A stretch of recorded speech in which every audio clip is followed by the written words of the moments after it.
guys, welcome back to Trails Through Daybreak. We just at the start of chapter 2. The Bidens still aren't even over the last poll. Harris and Biden were seen together today for the first time since the landslide at Arlington Cemetery. Dr. Joe's giving Kamala the cold shoulder. You think it's a little tense? I do. But Pelosi is telling the Bidens to get over it. It's his fault they lost. Had the president gotten out sooner, there may have been other candidates in the race. Should there have been an open primary? Well, see, he thought that there would be. It was the anticipation was that if the president were to step aside, that there would be an open primary. Nancy's saying they shouldn't have run Joe or Kamala, even though at the time she said Joe was FDR and Kamala had more magic than around. Okay. Biden world's gone from bickering behind closed doors to fist fighting on the front line. Nancy Pelosi, everybody talks about how the Speaker America, she's so strategic, she can count, and yes, she did all of that when she was the Speaker of Congress. But my question is, where is your calculator now? Because Democrats are about to lose the damn House. And for her to sit on this podcast and play the sound about how, I don't deal in presidential politics, but she helped orchestrate, I'm going to say it, she played in presidential politics for the cycle, and she helped orchestrate the very public demise of the president. And thank God for Joe Biden that he came out and endorsed his VP, because these people wanted an open primary, and what did they do? It's like the prison yard fight, and Jim Clyburn is trying to break it up. As we took an assessment of all of this, we ought to just chill out for a while, get in touch with each other, get word about blaming anybody. I think we ought to just take stock of who and what we are and not get caught up in pointing fingers and assigning blame. Clyburn's trying to play peacemaker all of a sudden. He's the one who created the stupid ticket in the first place. He backed Biden in South Carolina, and in exchange, forced him to pick a black woman as his running mate. They both went down in flames. Okay. He's telling everybody, guys, stop pointing fingers. Nobody's listening to James. He's toast. The party wants to win. Biden loyalists are complaining behind the scenes that this is the second time Obama pushed Joe out. First in 16 and then 24. And both times, Joe would have won, they said. Axelrod's glasses almost shattered. Come out to the daylight and say what you have to say, put your name under it, and then let's have a discussion about it. But don't be such a sniveling little coward that you put an unnamed quote out there saying what is absolutely. Look at the guy. The Clinton syndicate also itching for a fight. They feel like they were ripped off into buying a jalopy. We didn't even get a chance to kick the tires. We just said, you're buying the car. We have no choice anymore. We want the car. Biden endorsing Kamala just 30 minutes after the coup. That was the kiss of death. And after 3 years of covering up Biden, the party was forced to cover up for Kamala and say she was a Ferrari when she wasn't. The second they drove off the lot, she crashed. I think that this campaign is reducible to one moment. We had a 65% wrong tax. The country wants something different.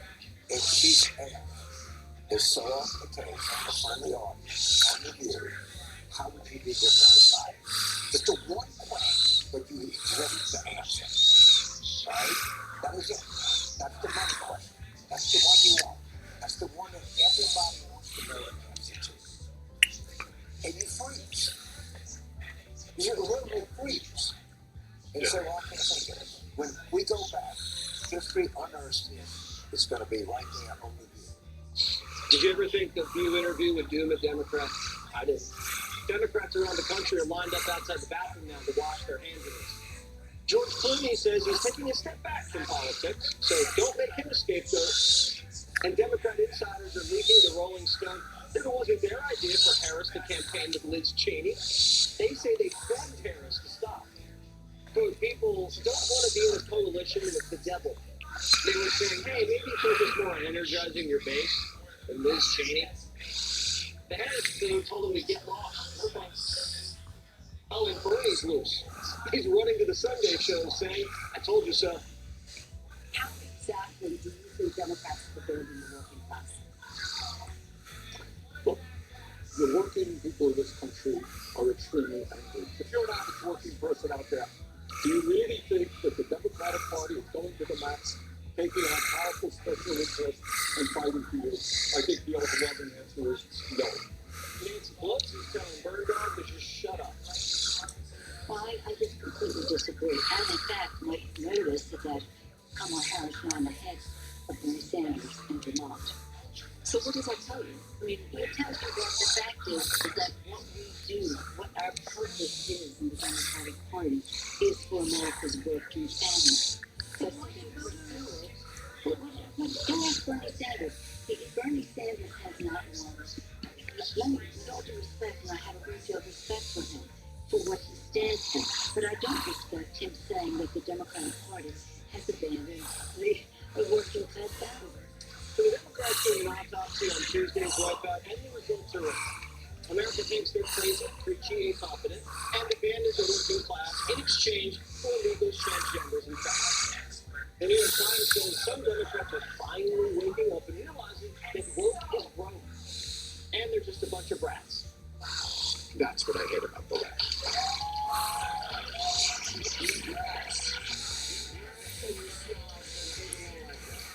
This wasn't just an election. This was an intervention. The left shut out of every branch of government, and their coalition's being gobbled up by a hungry billionaire who came back from the dead.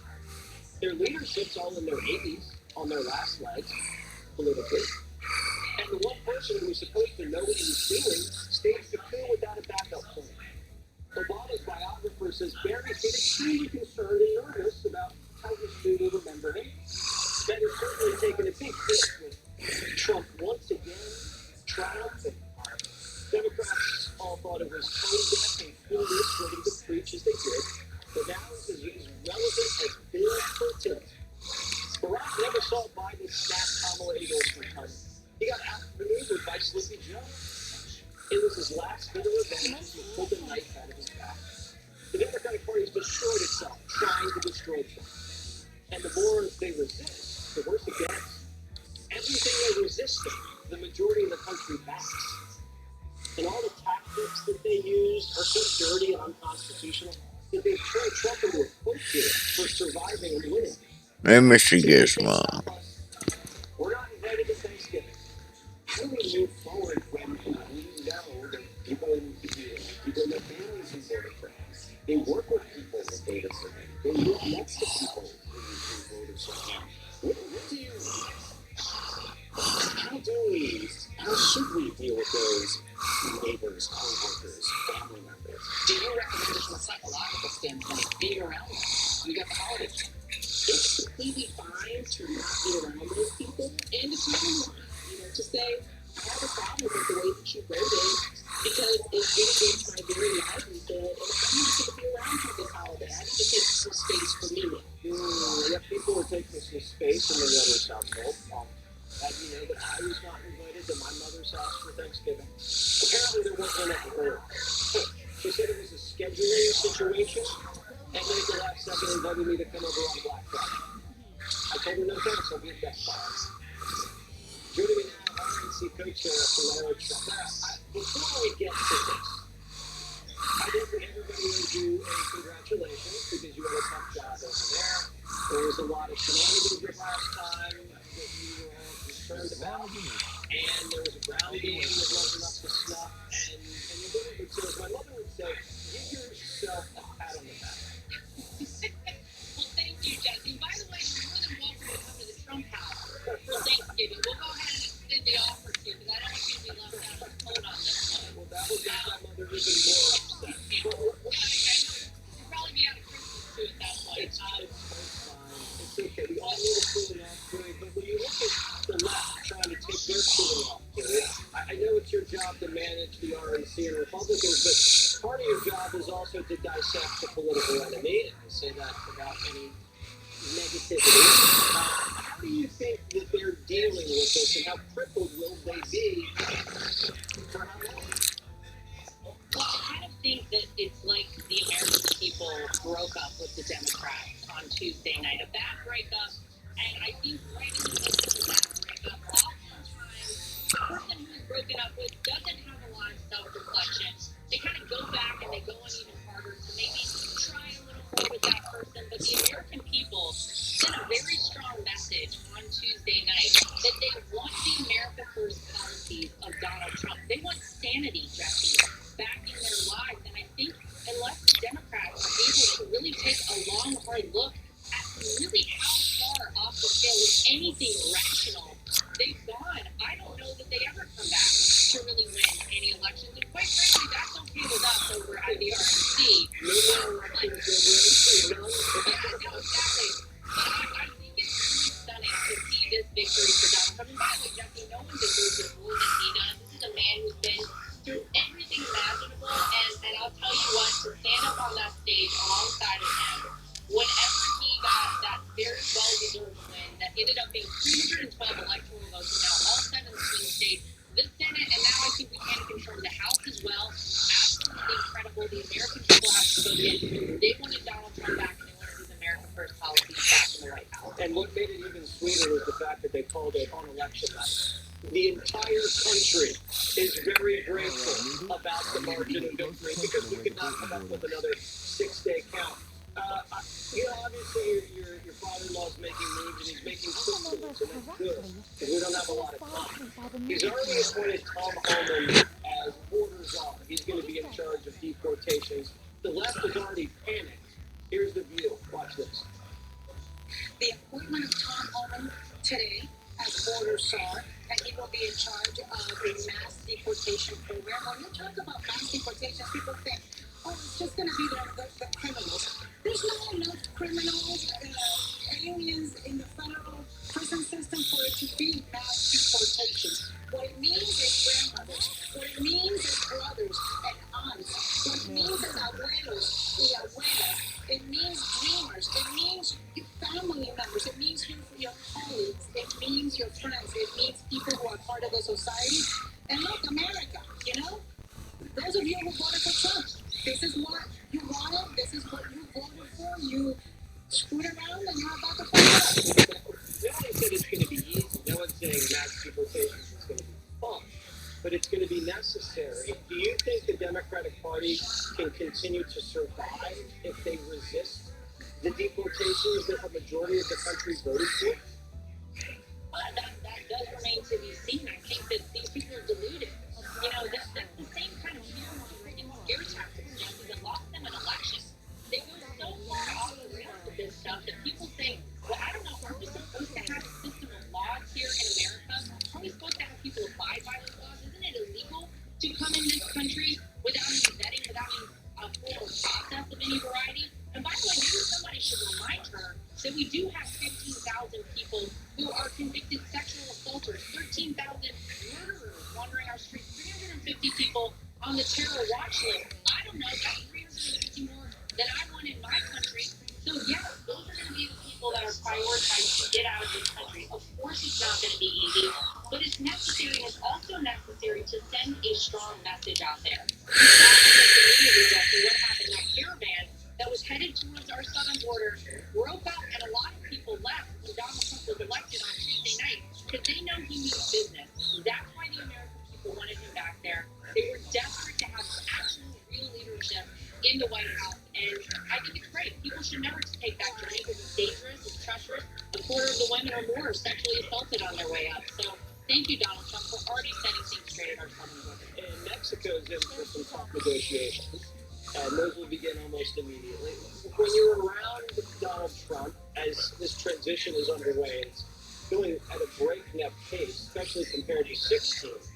What are his priorities? Is he under pressure by donors? What's the atmosphere with what we've seen almost 6 days? Well, his priorities are to work on behalf of the American people. He received their mandate on Tuesday night, and he's not messing around this time. He's the first one to say, Jesse, the first term in office, he really didn't know. He didn't know Washington, D.C. He didn't really understand that he had to implement, he had to put 5,000 people in position in the course of 2 months after winning the presidency. And now he gets it, and now he's learned a lot. Remember the art of the comeback. And we did see the most historic and epic comeback in American political history history on Tuesday night. Wait till his second term in office. The people he's putting alongside of him are people who are going to prioritize the American people's mandate to secure our southern border, to roll back regulations that are stifling small businesses, to regain our standing on the world stage as the superpower and the leader of the free world. That's what America voted on, and that's what Donald Trump is prioritizing. Has nothing to do with donors, has nothing to do with special interest groups or lobbyists. It has everything to do with what is right for the American people. And I cannot wait to see him in there starting on January 20th.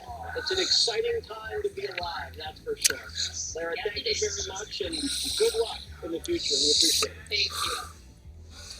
So was the Kamala Harris campaign a pyramid scheme?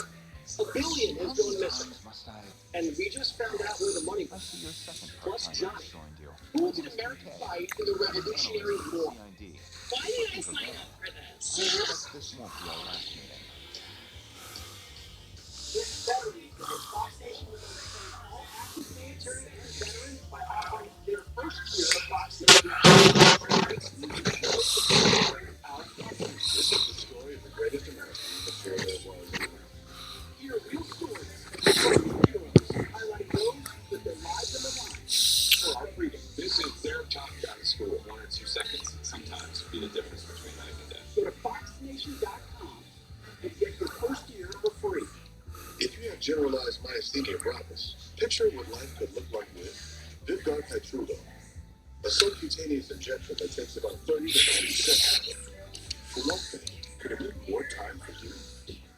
Vyvgart Hytrulo can improve daily abilities and reduce muscle weakness with a treatment plan that's personalized to you. Do not use Vyvgart Hytrulo if you have a serious allergy to any of its ingredients. It can cause serious allergic reactions like trouble breathing and decrease in blood pressure leading to fainting and allergic reactions such as rashes, swelling under the skin, shortness of breath, and hives. The most common side effects are respiratory and urinary tract infections, headache, and injection site reactions. It may increase the risk of infusion-related reactions and infection. Tell your doctor if you have a history of infections or symptoms of an infection. Talk to your neurologist about Vyvgart Hytrulo for GMG and picture your life in motion. If you know luxury, it's not just a purchase, it's real luxury. Softbed mattresses supports all types of sleepers.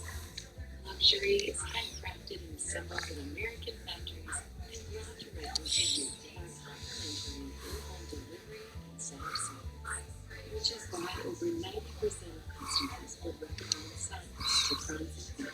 Softbed, luxury mattresses created. Critics are calling. We're in a small town, and all I can say Fox Tuesday. It's all new. This man is dangerous. Is Jim. He's a sociopath. How exactly do you know this? I diagnosed him when I was 23. Get back, Officer Downey. Officer Downey. We're in a small town. All new this Tuesday on Fox. We had such a great experience with Empire, we would recommend it to anyone. Real customers share their stories about Empire today. It's America's community. Customer service and the personal touch is really where it's at. The quality, too, is important to us, and the quality of the flooring was great. I mean, we've had people come in our home and say, wow, this is really beautiful. Where'd you have it done? Empire.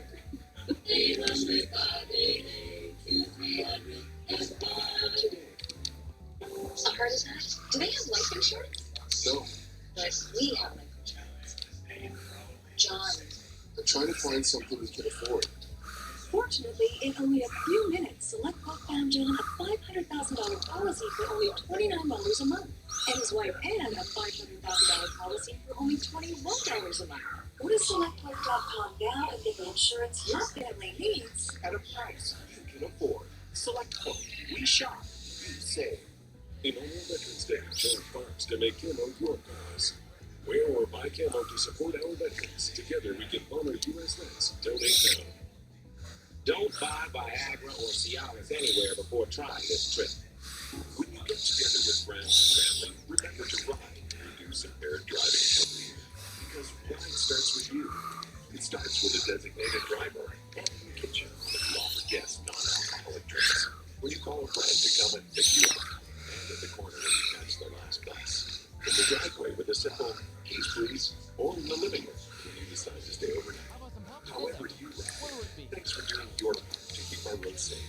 A message from Arrive Alive Drive Sober.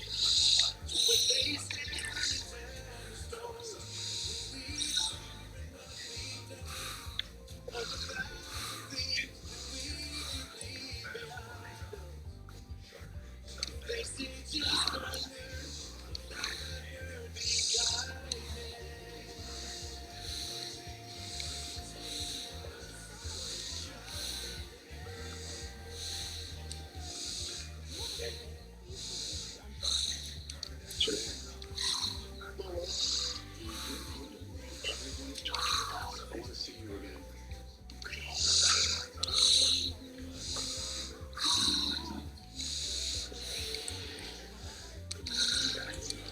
None of this is your fault. One day you had a daughter. She said the person she loved was hurting. Only she was here. It's us now available to watch at home. And has just tapped Florida Senator Marco Rubio to be his Secretary of State. This means Governor Ron DeSantis will now have to pick a senator to fill that vacancy down there in Florida. Rubio ran against Donald Trump in 2016. Now he's in his cabinet. It's going to have a big portfolio. China, Iran, Ukraine, Venezuela, a lot of action. We thought Rick Grinnell has the inside track on the state, and I guess maybe he'll wind up somewhere else. Kamala's campaign spending scandal just got a lot worse. Last week we found out Kamala spent millions of dollars buying celebrity endorsements and staging concerts that didn't win a single vote and ended up $20 million in debt. Tonight we're finding out Kamala was lying to donors to keep the cash flow. Here's one of Kamala's surrogates. This is just an epic disaster. This is a $1 billion disaster. And I raised funds that I have friends that I have to be accountable to and to explain what happened because I told them it was a margin of error rate. I was promised, Jen Bradley Dillon promised all of us that Harris would win. She even put videos out saying that Harris would win. I believed her, my donors believed her, and so they were massive checks. I feel like a lot of us were misled. Democrats were acting like sleazy salesmen, calling up donors and saying, "We got Trump on the ropes. This race is tight, and your money can make all the difference." But the race wasn't close, and $1 billion just got washed away in a landslide. Her donors got fleeced, and Kamala was clueless. One Democrat official told Notice, "I'm amazed that we even got for it. The campaign has been broken since the beginning." Kamala inherited Biden's campaign, which was already shaky because no top talent wanted to move to Delaware. Right after the donations started pouring in around the August convention, Kamala started the sizzle. In September, the cash flow dried up. Her honeymoon was dead, but they kept her in the dark. It got so bad, some black staffers were on the brink of suing. Black aides felt routinely mistreated and demoralized. Let's save it. Some wanted to make formal complaints and refrained for fear of retaliation. In October, Kamala was scheduled to tape a fundraising video. While she was reading the script, Kamala stopped at a line. "We missed our fundraising deadline." She looked at Excellent. We'll see you next one. All right. Peace, guys. but it wasn't